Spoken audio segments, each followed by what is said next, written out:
Nick and Mike's top 100 games.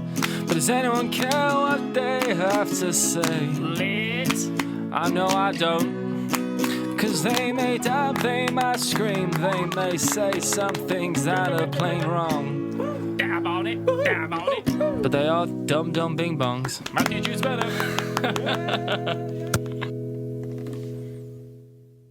What's up, everybody? I'm Mike Murphy. Nick Murphy. We are the brothers Murph, and we are plowing through this top 100 like what? I don't know. Just like that. We're going through it, though, and today we are bringing you number 70 to 61. Whoa. Is it anticlimactic that it doesn't end on a 0 for you? Kind These of, lists? but whatever. Weird. But it makes sense because you got to end on 1. So, You're right. it checks out. Okay. Yeah. All right, I'm with it now. You're right. Number 1. Let's get into it again. A reminder, we are not bought and paid for. We are our own people. Yeah. Okay? All right. Got that? Good. Let's get into 70. Boom. 70. So, real quick, you know what's really cool, man? Is that Brothers Murph are sponsored by Kool-Aid. So number 70 is brought to you by Kool-Aid. That's right. We rounded up the Kool-Aid man. He's with us now. Brothers Murph. Brothers Murph. Brothers Number Murph. 70 is all about, we paid out mad skrill for the Kool-Aid man. Sometimes you're gonna pay mad money for random fancy things. Sometimes that's all you want in life is to live a very fancy life and be very posh. Yeah. And so this game is an auctioning game by the name of High Society. Oh, okay.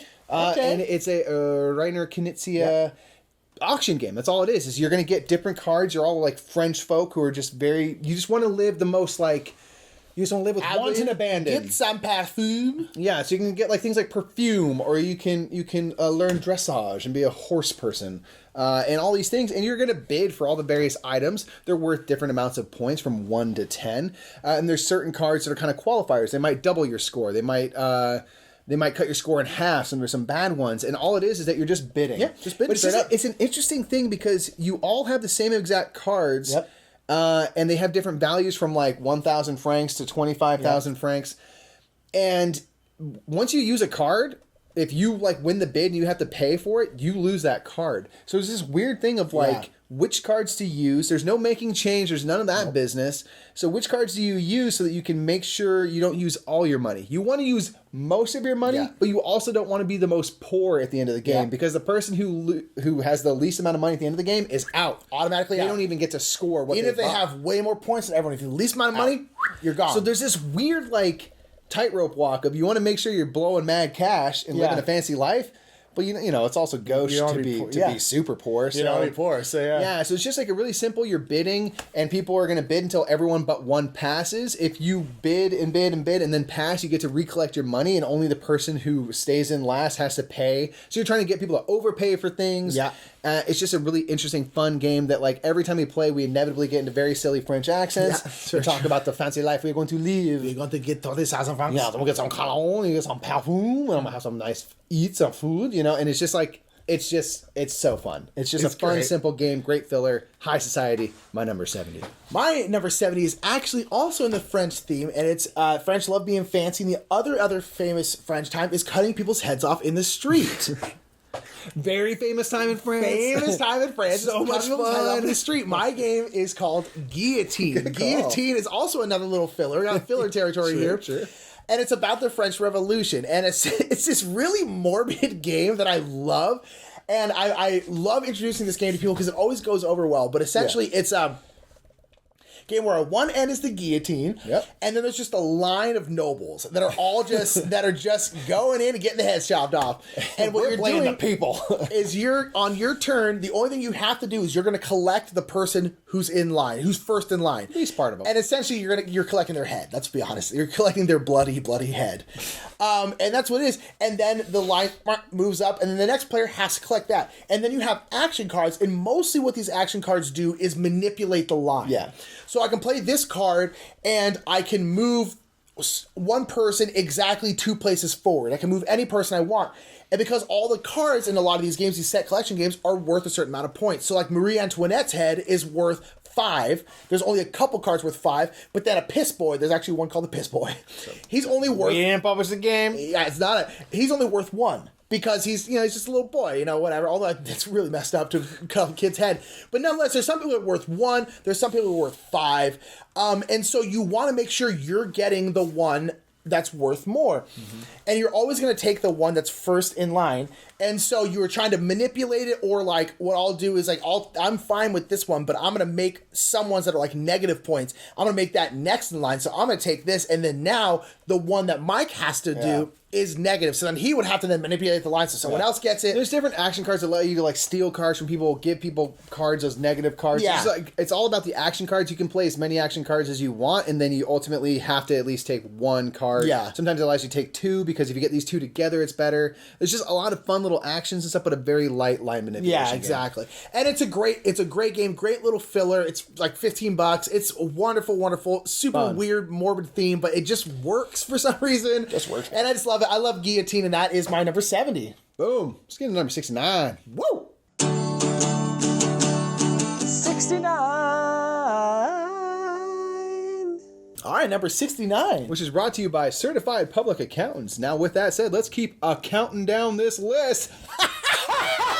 So number 69 is a game I can't pronounce, so I always just call it Quacky von Quackenstein. Good call. And this is what's it, Quacksalber? Quacksalber von Quedlinburg. Sure. Or Well, the Quacks of Quedlinburg. Quacks of Quedlinburg, which is going to be the American version. But Quacky von Quackenstein is a great game. This is a great... It was nominated for Spiel des Jahres. I don't think it won.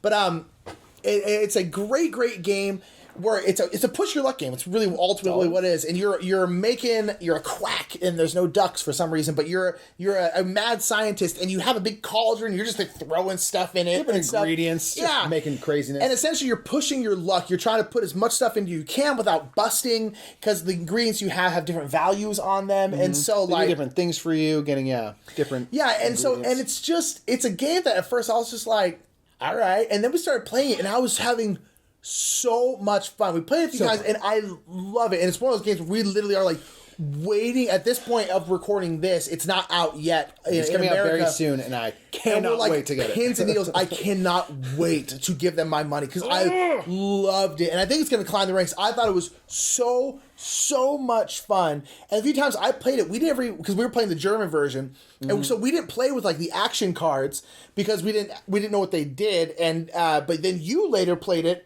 another time with Dave Luza, who speaks German, and so Dave could translate all the cards, and that made it even better. So I was playing with like the base, no cool action cards, the full game, no events, not even the full game. It was just straight push your luck, and it was so much fun. I loved Quacky von Quackenstein. Cannot wait to get it. So excited. I love it. So good, so fun. My number 69 has been mentioned before. Really? You might recall heralding the tales of the French Revolution. Really? Chopping nobles' heads off. So close. My 69 is Guillotine. Oh, man. So close. And as Nick just talked about, it's a great line manipulation game where you're just chopping off the heads of Classic. And keep redoing that theme. We're getting the clergy, we're getting the merchants, we're getting the royals, we're getting everybody. And then sometimes the people. And that's unfortunate. You're like, there's just a bloodlust going on. That was just some lady who was there to cheer everyone on, and we just chopped her head off. Sorry about that. And it's just like, it makes light of a pretty dark time. I know, it's weird, man. I don't know why it works, but it does. I love it. So we recovered from that time. It's fine. Guillotine, great game. Play it. Boom. 69. 68. Let's do it. Pow pow. 68. So number 68 here is brought to you by Pampers Splashers. If you're near water and you have children, you put these, you put them on them, and then water Doesn't? like diapers keep in water, but these ones keep it out. I don't understand how children work. What do these do? Is this a cash grab? We don't have kids, and I'm very confused. I thought diapers stop moisture, this thing breaks my brain. Get rid of it. Also, we got that at a Goodwill. Probably don't buy them at Goodwill. Don't do that. So true. Don't do that. True. My number 68 is a 2-player deck builder that you've talked about before. It's a great game that you're just fighting each other and getting your right crew together, but it does it in a nice, quick fashion so that it just makes it all happen really fast. It is Hero Realms. Oh, okay. It's a game where you kind of jump into like the third of the way through point where you can already buy cards that do stuff, and you're just doing these big hits against each other. You might have like 50 health. You're doing like detrimental 17 hits. Like, yeah, but it's like insane. satisfying and quick. So you can play like a couple games back to back. And it's just really cool. Like, there's just this market of cards. You're going to hopefully buy cards each turn to fill out that deck a little bit, and then just set to smashing up on each other. And like, you have different factions, and if you have this faction, it'll trigger all these other ones. And it's really awesome. And then there's these character packs you can get as well, which just make you a wizard or a ranger, which give you like a little bit of a starting direction, and gives it so that your starting decks aren't exactly the same. And that just kind of takes it to the next level. It's super fun and quick. I've really just enjoyed what they've done with it. And as Nick said, and I agree, I appreciate the theming more than Star Realms. We have both. They're both like both. I'm of the mind that they're the same exactly, but it's just like I'd rather have like orcs and things instead of personal spaceships. preference. That's it. Yeah. But Hero Realms is a great, awesome, fun little deck builder. It's transportable. It's quick. So if you don't want to get into a huge thing and just want to smash each other up, you can't go wrong with Hero Realms. So yeah. Cool. Alrighty, my number 68 is going to be a game that Mike has talked about before. Not a crossover, like we said. And this is a game that I actually have played a full game of, and that is War of the Ring. And now a lot of people are going to be like, illegal. But War of the Ring is a great game, and the reason people are saying illegal is because they probably expect it to be higher on my list.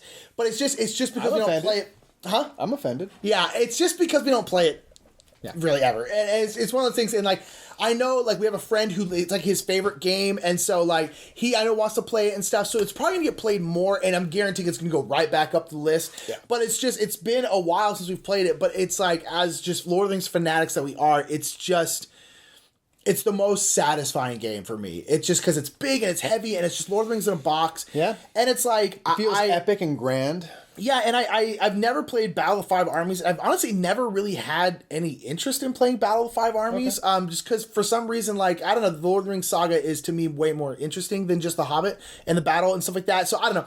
But nonetheless, War of the Ring is my 68. It's just, if you love Lord of the Rings, you gotta try it. It has everything. Even small stuff like Tom Bombadil pops in. You know, it's just like everything is in there. It's very satisfying for fans of the books, while still being, I think, accessible for It's a great game. Haven't read the books, but like all the cards are populated with like minutia from the books. Like, and it's details and stuff. It's very cool. And the asymmetry of it is so good and so interesting, and it's amazing. It's such a marvel, in my opinion, of game making, and I love it. War of the Ring is my 68. I'm guaranteed it'll go up, be up higher next year. I think so for both of us, yeah, it's just gonna get played more. But I love it, absolutely love it. Lord of the Rings is the greatest story ever told, and this is such a good game based off of it. Boom, there you have it. All right, let's hit that 67, man. Let's get at it. 67. Mario 67 is a great game. This is the game that, well, not specifically this game, but this theme, I guess. I don't know. This universe, I guess, is the game that got us to like dive into board games. It wasn't our gateway game into board games, but this is the game that like went from us like dipping our toes to us jumping off the high dive into board games, which led us here and all this kind of stuff. And this is Jenga. This is Zombicide Black Plague. So Zombicide, the original Zombicide, is what got us to dive in, but Zombicide Black Plague to me is like the definitive way to play it, so that's why this is on here. Makes sense. But Zombicide Black Plague is my 67. It is a great game. It's a big minis game, cool mini or not, and it's a cooperative game where you have a bunch of different survivors. And there's just zombie hordes coming out of the board, and you're just trying to kill them. And you have a different scenario for each game, and you have to do different stuff. Sometimes you have to like collect food. Sometimes you have to like go rescue people. Sometimes you just have to like get different objectives. But the board is a modular board, so it lays out differently for each of these scenarios. You have different rules, and then there's just zombies coming on. And in Black Plague, there's a necromancer. The necromancer comes on the board and is like spawning zombies and such. And it's a CMON game, and so it just has a billion expansions, all gorgeous minis and stuff. But it's just my favorite. One of my favorite, just kind of like big, we're not really into like big mini games, but this is like one of the games that I just love. And it's a big game. It's got a lot of setup. It's relatively long, so it doesn't give the table quite as much. Like it's going to be your night. Yeah, 100%. Yeah. Although now they have an app. And the app is like blew our minds when we first played with it because the game has a ton of upkeep because it's just like you have all the different weapon cards and you have these zombie cards where that's how you spawn zombies. Also, there's just stuff everywhere. It's already a big game, but there's stuff everywhere. But the app then takes out everything that isn't the board, the minis, and your minis. Everything else is done on the app. So all your weapons, all the zombie cards, everything else gets done in the app. And you can even see, because you connect your phones, I can look at Mike's character and be like, oh, what do you have? Oh, you have a torch, and then you have this, and you have this. And it makes the bookkeeping and all kind of stuff so much easier. And so now it's like literally all you need is the board and the zombies, and that's pretty much it. And I'm like, that is the only way I'm ever playing. It is so much fun. I love Zombicide. It's a great game, and it is honestly the game that got us to you watching us now. It is. I mean, Pandemic was our first gateway game, but this is the game that got us to dive in. And Pandemic, we had Catan, and then we got like Zombicide, and that was kind of like the whole like there's more. Yeah, like that was such a different thing than the games we played, and I mean that was it. So Zombicide Black Plague is my 67. It's my opinion the only way to play Zombicide anymore, really. And at this point, and it's just great. I love it, love it, love it, love it. Boom. My number 67 was mentioned by the pizza guy. Hold on, by the pizza man. Pizza man, pizza man, pizza. Here. How's it going, brother? Ah. You just gotta make it weird, don't you? Yeah. I was thinking about that when I was like, man, we're just too weird for the world. So my number 67 has been mentioned in the last list by Nick. It is a very beautiful abstract game called Santorini. We are around trying to build a building on Santorini. And you sound very Italian, even though... That's not even like... It's Parmesan in Greece, And cool. it's just a cool... game that takes the whole like idea, I think, of like make an abstract game beautiful to the next level. Table presence at the wazoo. You have this big 3D board and you're building buildings and you're trying to like you have two workers and what you can do is you move and then you can build somewhere in the 9 spaces that you're touching. Yeah.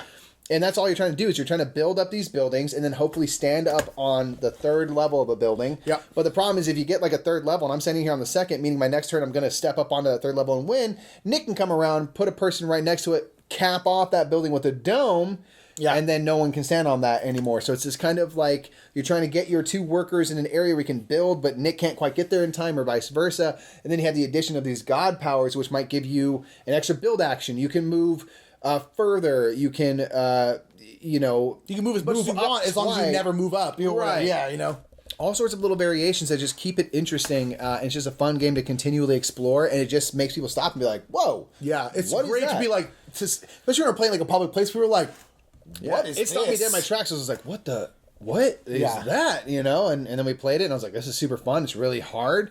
And it's like you like chess. You want a game that's super simple because it's literally move, build. Yeah. That's all you do. Move, build. So, like, mechanically, it's very simple, but there's so much to think about and so much strategy. It's fantastic. Santorini, the Spin Master version that they come out with has dropped the price considerably, and it's still high quality. It's still all 3D. Yeah, it's so affordable. And I'm like, I love that it's affordable for everyone, basically. And, Santorini is just cool, fun, abstract game. That's my number 67. Awesome.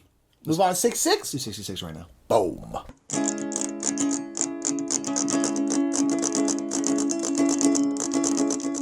66. So my 66 has been mentioned before, and it's a great game to play if you want to get a bit spooky. All right? If you want to get spooky but still be cooperative, if you always thought, I love Clue, but I wish we could work together, Mysterium is the game for you. Yeah. It's a game where one of you is a ghost, you've been killed by some suspect, by some weapon or other in some location, and you have to communicate with the living via dream cards. You can't speak because that would be way too easy. Ghosts don't do that. We know this. They speak to you in your dreams. And so you're going to send out these trippy dream cards to everybody. Try to point them in directions. And if you're playing with 4 other people, each 4 is going to have a person, place, and thing that you're trying to get them to get individually. And so it promotes all this cool discussion of everyone's trying to say, like, I think your card means this person. The chef is wearing a hat. You have this big, like, smokestack looking thing in your dream. So maybe that's looks like a hat. Yeah, it must be that. It must be your that. dog. And then at the end of the game, you kind of say, okay, among these 4 sets that we found, one of them is the actual person, place, and thing. So you kind of continually narrow down. And it's just really fun and interesting.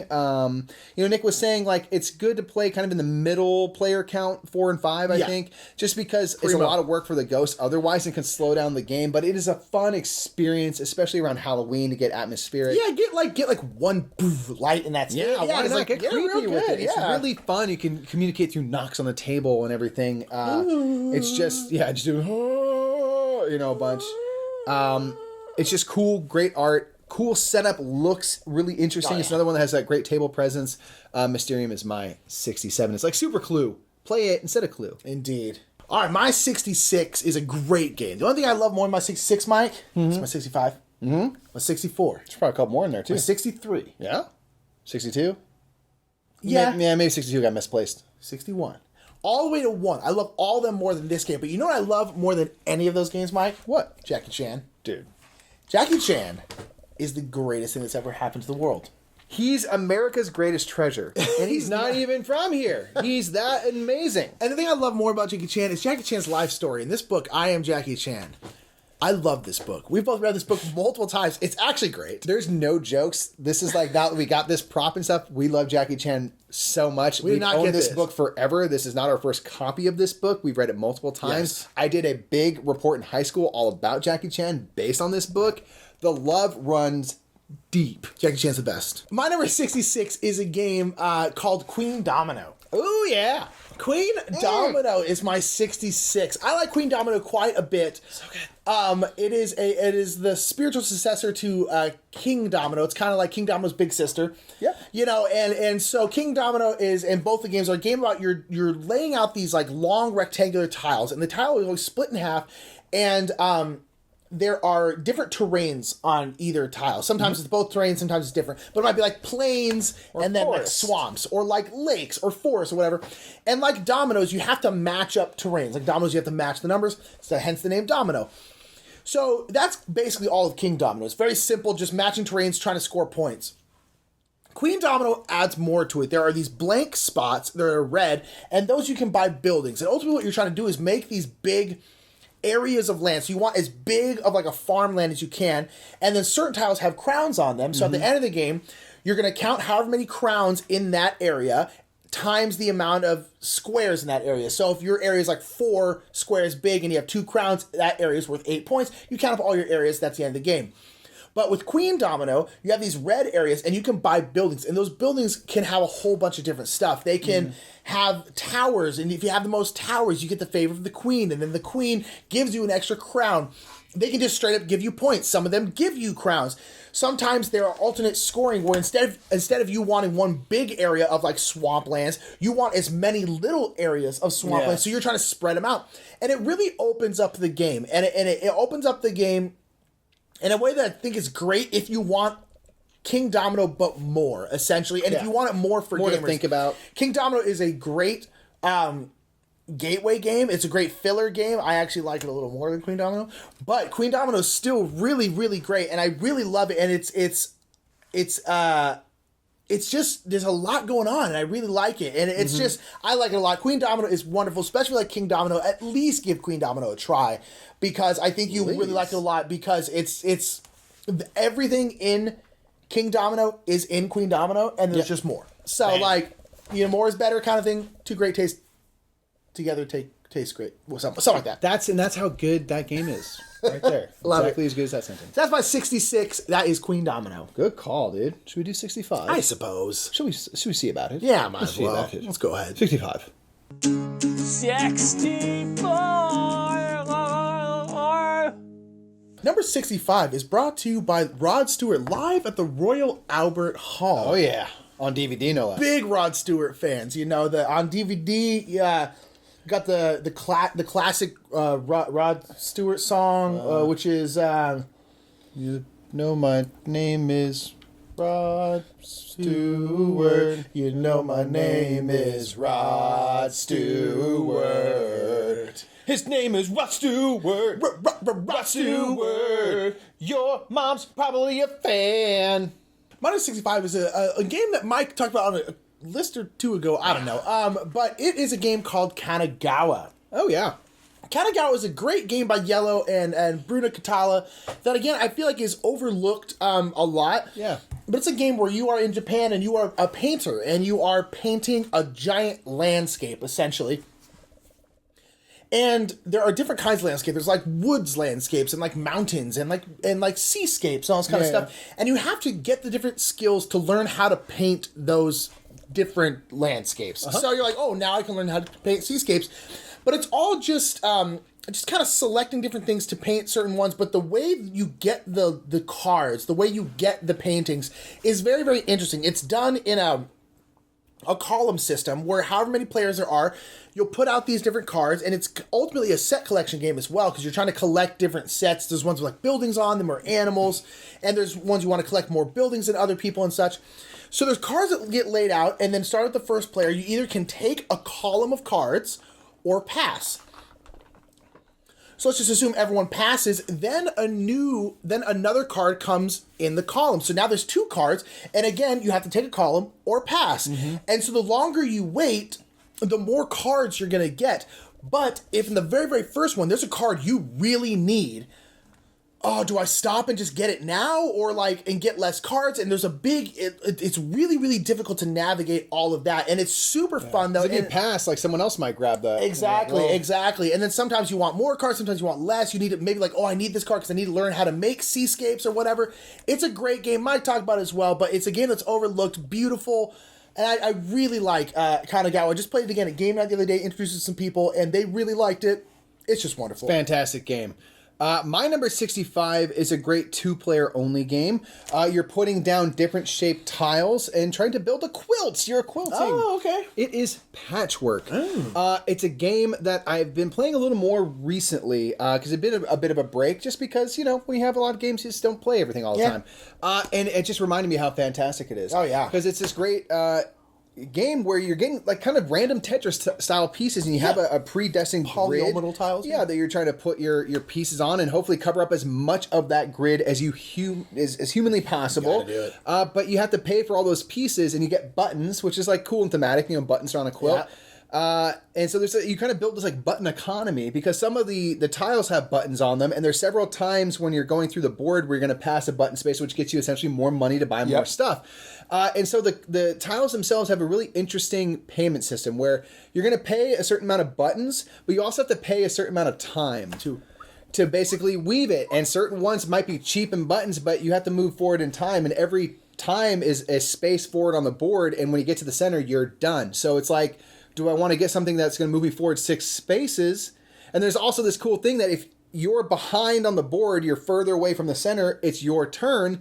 And if you have someone who's 6 or 7 spaces ahead and you get something that only moves you forward 3 spaces, guess what? You're still behind, you go again. Yeah. And again, until you pass the player and leapfrog. And so it's just, there's a lot of really interesting stuff in this game. And it's cool because it's this whole game that is a piece of a bigger game called Feast for Odin, where you're kind of filling out a board with different shaped things.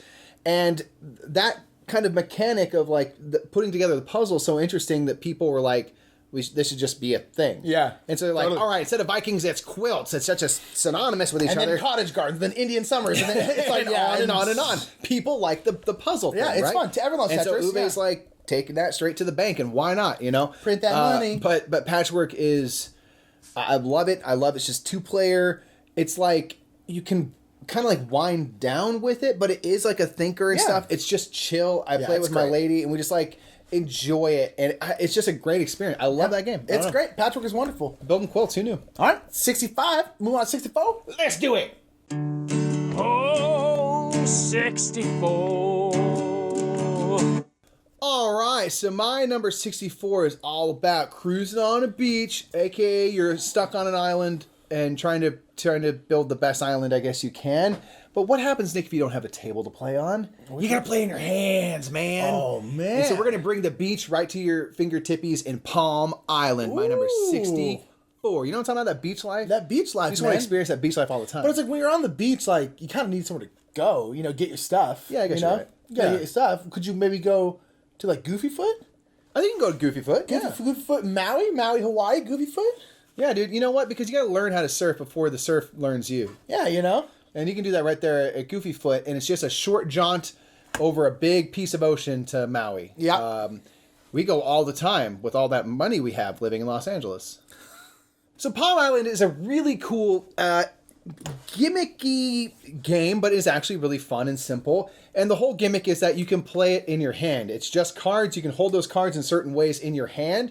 And you basically are getting resources and then turning in those resources to build temples and houses, which give you points, or you try to upgrade your different resource cards, which will give you points and give you more resources and stuff like that. It's very simple. And it's just cool. Like, there's just a few things to keep track of. Like, if you want to store, if I'm holding all my cards upright, you can look at the top two. And if you want to store, like, a fish, you just put it at the back of the deck, but turn it sideways so it's sticking out the side here. So it reminds you, hey, I can use this fish. Then if you have something you want to spend that fish, you just turn it 90 degrees back and pay for that thing. Yeah. And you can either pay to upgrade cards by flipping them over or flipping them 180 degrees and putting them to the back. And It's a lot of this. Yeah, it's a lot of this business. And you go through 8 quick rounds and you count up your score. You can play it cooperatively, you can play it competitively, you can play it solo. It's Pretty darn versatile, I'm not gonna lie. Yeah, I bring it with me everywhere. I would bring it when I would do shows and be backstage and stuff. I would just like play a quick round by myself. We were voting the other day. We were waiting in line voting, and both of us were sitting there playing Palm Island. We were waiting in line. And like it was awesome. It was great. It's like, well, we can't sit down. Let's just play this in line. Yeah. It was fantastic. It's just a fun little game. It's simple. It's just a little puzzle you can do on your own. And you can take it anywhere. So Palm Island, like, we got it at Gen Con. It's already on my list. Like, I really love it. I like it a lot. And here's the thing, Mike, about Palm Island is you talk about you can take it anywhere, but you can really... Mike didn't talk about the best part about the game is they are plastic cards. You can play in a hot tub. They are waterproof. It comes in a waterproof case. Like, so you can keep the game in your hot tub in between hot tub trips. And then when you go, you just pop it open, get the cards wet, dunk them, drop them, pick them back up. Doesn't matter. It's great. So unnecessary. So great. Yeah, it is a fantastic gimmick. I love that about it because it also fits in the like, oh, you crash landed on an island or whatever. Yeah, it's fantastic. It's so fun. It's great. Yeah. All right. That is 64. I forgot to look at my 64. What is it? Ooh, 64. Oh, I love this game. This is one of the classic card games. This is a game we play with our grandparents all the time. And our dad and our uncle and stuff. This game is cribbage. Cribbage is I don't know if it's on my list. I feel like it's not. You gotta throw it in there somewhere, dude. Kick it off. Cribbage is on my list. It's honorary for you. I know you love it. Cribbage is a game where it's like, yeah. I have no idea. Oh my gosh. Cribbage is a game, I don't know how to describe it, but it's a classic card game like, Hearts or all those other games, but it's not trick taking. And essentially you have a peg board and you're trying to score points by pegging. And you score points by doing a whole bunch of different stuff. So you have a hand for 4 cards. And certain things you can score points is by having 15. So like a 10 and a 5, that's 15. Yeah, 9 that's and a 6, 7 and 8. Blah, blah, blah. Yeah, exactly. 9, 6, 7, and 8. But if you have like 2 10s and a 5, that's worth 4 points because it's 15-2 and then 15-4. And then you also have a pair of 10s, which is also 2 points. Exactly. So pairs are points, triplets are points, runs, so like 3, 4, 5, that's 3 points. And then you can start getting like multiple 15s and like double runs because you have like 3, 4, 4, 5 and all this different stuff. And it's like the point scoring is all over the place. And so during there's 2 parts of the game. The first part is everyone's playing their cards. Mm-hmm. So I play a card and I'll go 8 because I put down an 8. Then Mike will go down, play a 6, and then now we have 14. So he goes 14, and then I'll go 20. I'll put down a 6 again, and but I put down another 6, so I put down a pair, and you get 2 points. I'm not gonna explain. It's very confusing if you've never played it before, but it is a game that we play with our grandparents. Our grandparents love cribbage. Our grandfather's he's a woodworker. He liked to do fine woodworking, and he made. Probably a couple hundred cribbage boards in his life. He made cribbage boards that are beautiful, and they're all we have like 3 or 4 of them on our shelf behind us. There's like one in the shape of a pineapple. There's one that's thing. He made one on like some antlers, some deer antlers, and he would like drill all the holes. There's all these different ones that he made and stuff because they loved cribbage so much, and we used to play it all the time with them. And we've introduced it to people. I love it. It's my favorite kind of classic card game by far.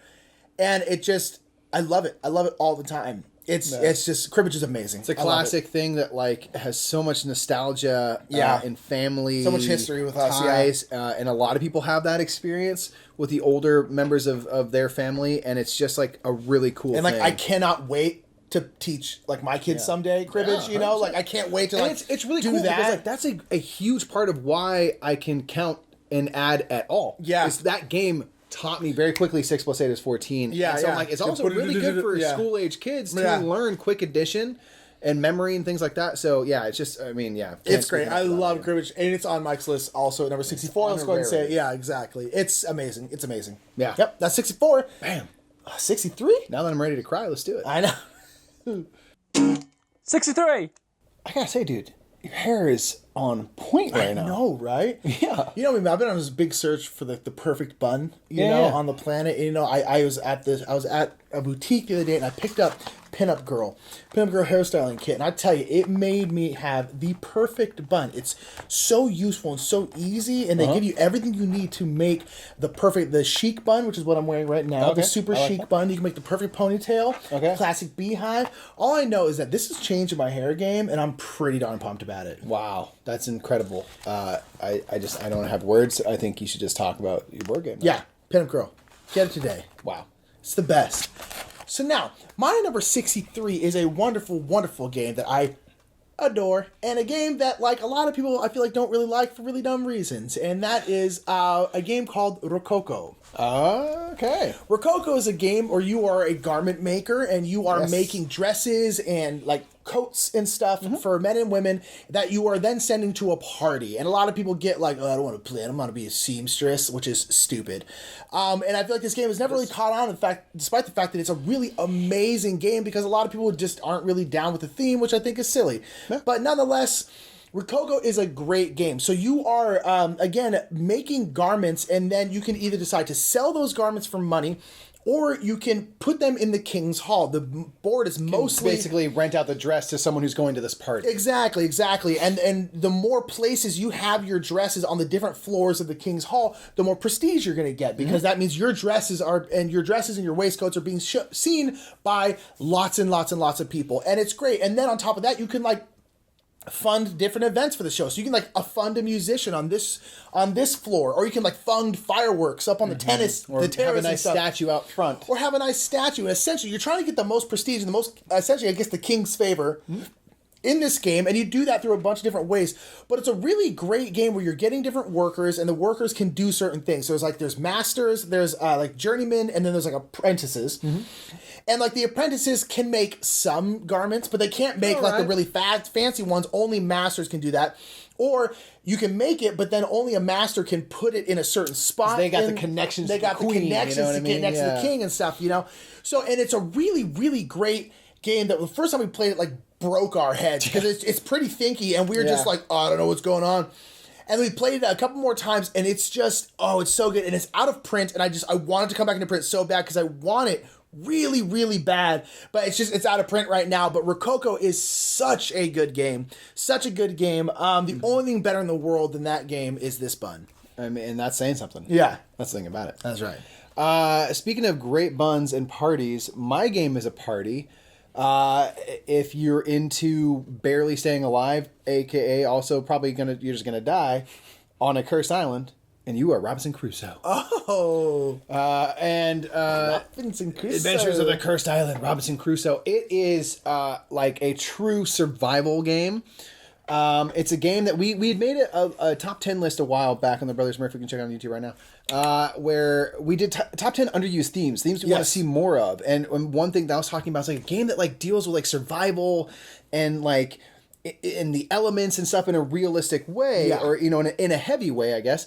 And everyone said like this game exists and it is going to be perfect for you, and it's Robinson Crusoe. And we were gifted the game and played it, and it absolutely delivered on that. It delivers front. hard, yeah. It's a cooperative game, and you're playing as, like a chef, an explorer, carpenter, and like a soldier. Yeah. And they each have like different little attributes and things they can do, and you're just trying to like stay alive, and there's different scenarios. Yeah. So in the first scenario, you're trying to build like basically a big wood pile that to make a signal fire to get rescued. Yeah, and you're trying to get rescued, and then in other ones there might be like poachers and different adventures you're trying to go on, but like the island is actively trying to kill you. Yes. There's like beasts you have to fight and stuff, but going on hunts might be also helpful for getting things to survive. You got to feed your people. You got to stay warm and have shelter because the weather's coming. It snows, and it just everything just like beats you so hard down. Like it's so brutal. It's so brutal. Yeah, we've won exactly one game of it.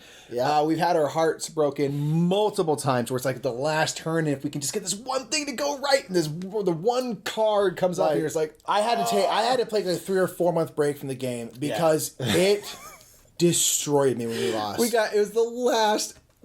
It was the only thing that could have happened that would have killed us, and it happened. It was literally the last part of the last phase of the last round, and if we could just get through this little part, it would have been fine. And survive the night. One little thing went a wrong way, and I mean, it was like we'd gone through the entire game, barely made it, and it was so excruciating. And I was like, I never get like mad after games, and I was mad. Yeah, I mean, I was mad at the same time. Like But what a great experience. That's the thing. Is like this gripping. game is so worth it for all the experiences. Yeah, absolutely. Great choice. Robinson Crusoe. My number 63. It's so good. It's so fun. It's brutal. Yeah, it's brutal. All right, let's move on to number 62. I'm going to try out the classic Beehive next. All right, man. Good luck.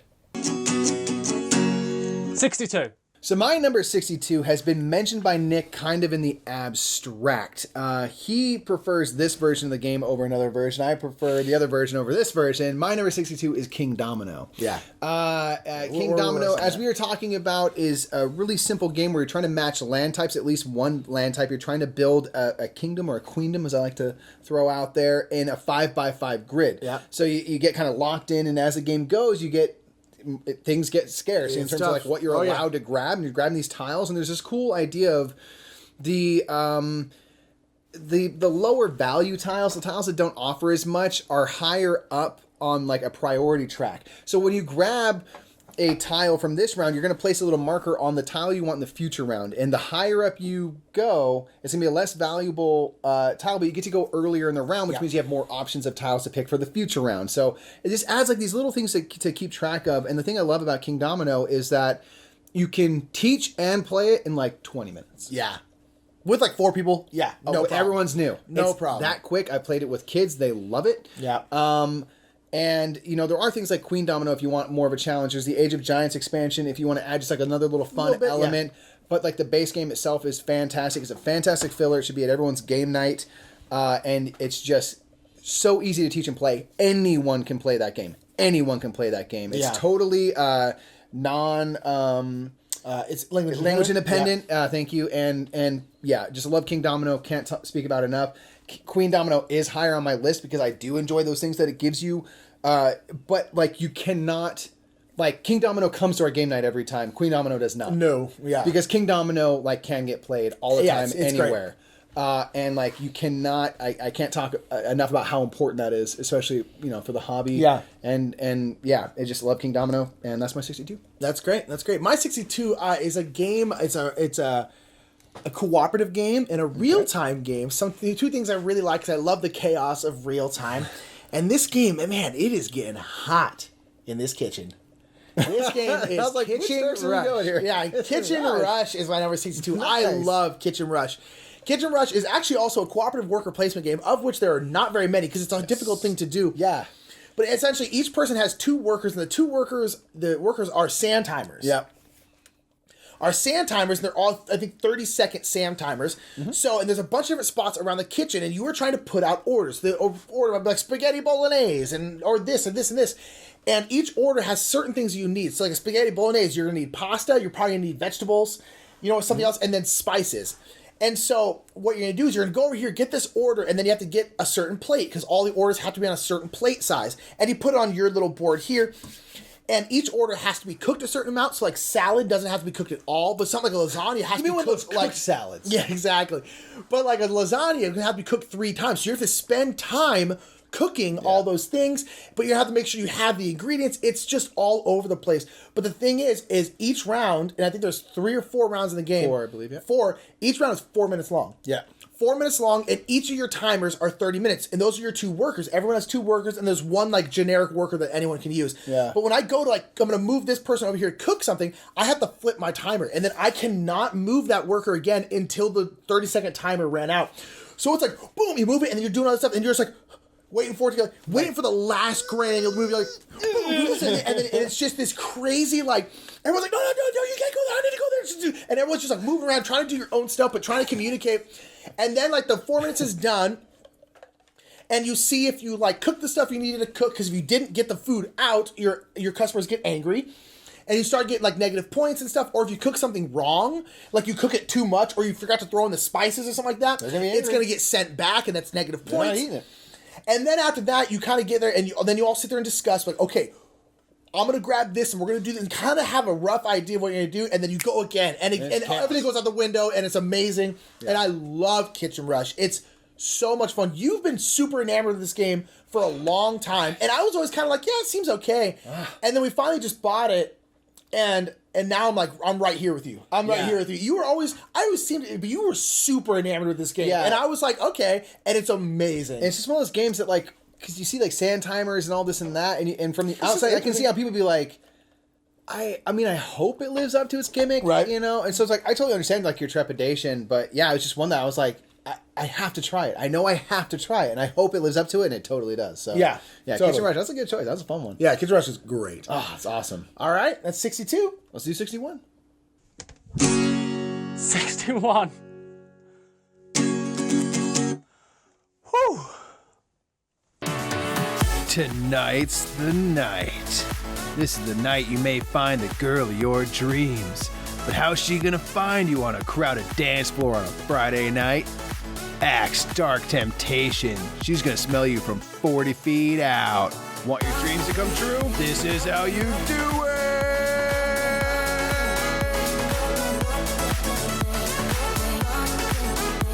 Oh, she's gonna hate it.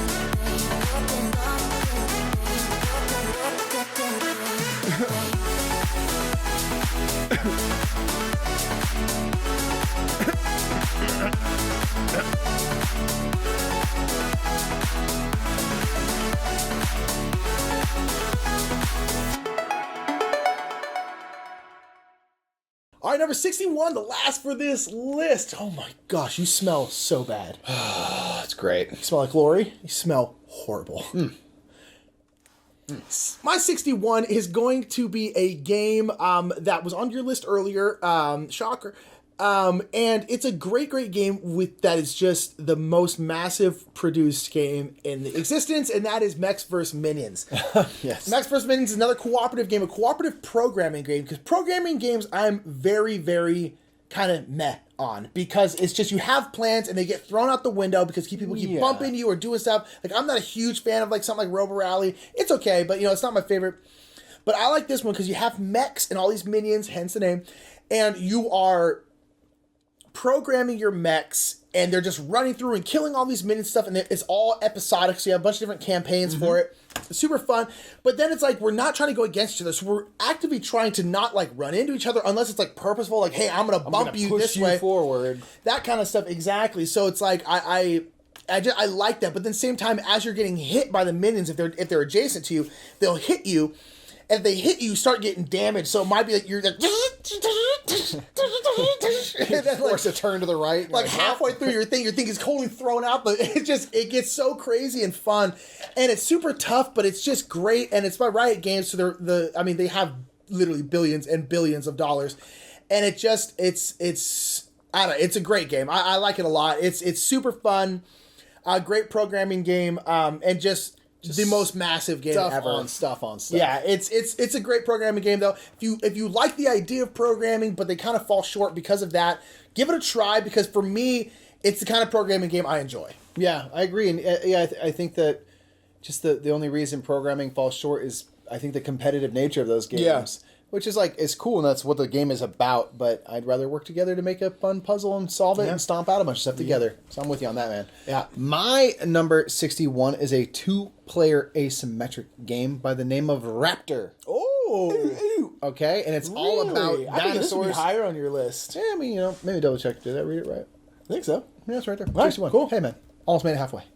Raptor is a game that I think we both do think it's crazy interesting, the asymmetric nature. You're either playing dinosaurs, you're like a raptor mom and little raptor babies, or you're scientists trying to capture these raptors for study or for like mounting on a wall. I don't know what. I feel like the humans are the absolute villains, even though that's pretty much all I've ever played. And they have you play these 8 cards. And each of the cards will do different things based on if you're the raptor or the humans, and you're trying to play the player, and make sure that you play like either strategically the high card of a turn or a low card. So the person who plays the high card, they're gonna get like generic actions for their turn. Yeah, and it's gonna be based on the difference between the low card. So if I play my big cards in 8, Nick plays a 2. I'm going to get 6 random actions that I can either move or attack if I'm the dino and do these things. So I could like just run around a rampage. Yeah, totally. But like you might also play the lower card. You get just the ability that's listed on that card. So you can maybe strategically play. Like Nick knows I'm going to play my big card. He knows I'm going to do it. I play my 8. He plays a 7. So he's only going to get to do the action on the card. But the 7 is a beastly card. Yeah. Because it's hard to play and have it be the low card. It's very difficult to pull off. It is very difficult. So the higher the card, the cooler kind of the abilities. But the more difficult it's going to be to play it, you're probably going to play it for general actions. Yeah. It's just really interesting. They have different win conditions. If you're the raptor or the humans, there's different things you can do, different ways you move and operate. You know, if you're scientists, you get more scientists as the game goes, potentially. You can, start fires and all these things. It's just a cool game. It's just really cool, really interesting. Yeah, so that's my number 61. I like it. I want to continue to explore it. I think it could go higher the more we have it. I think it could.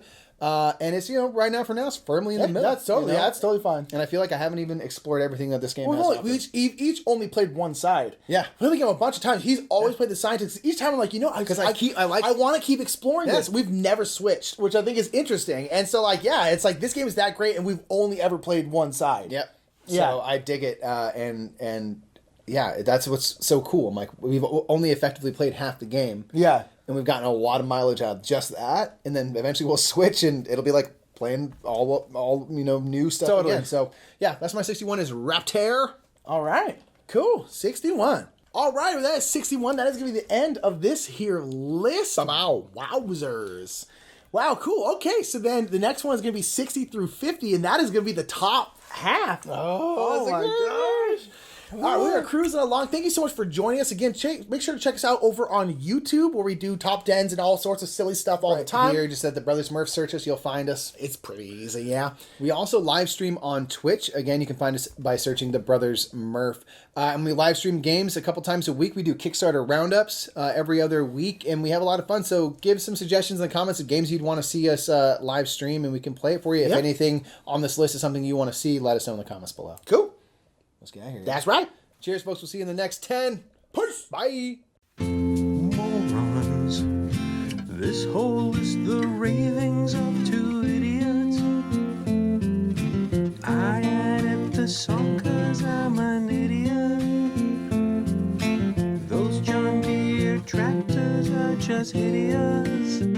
Oh, who would want to be seen riding one of those when you could be spraying some mad sexy hair, idiots. I added the song.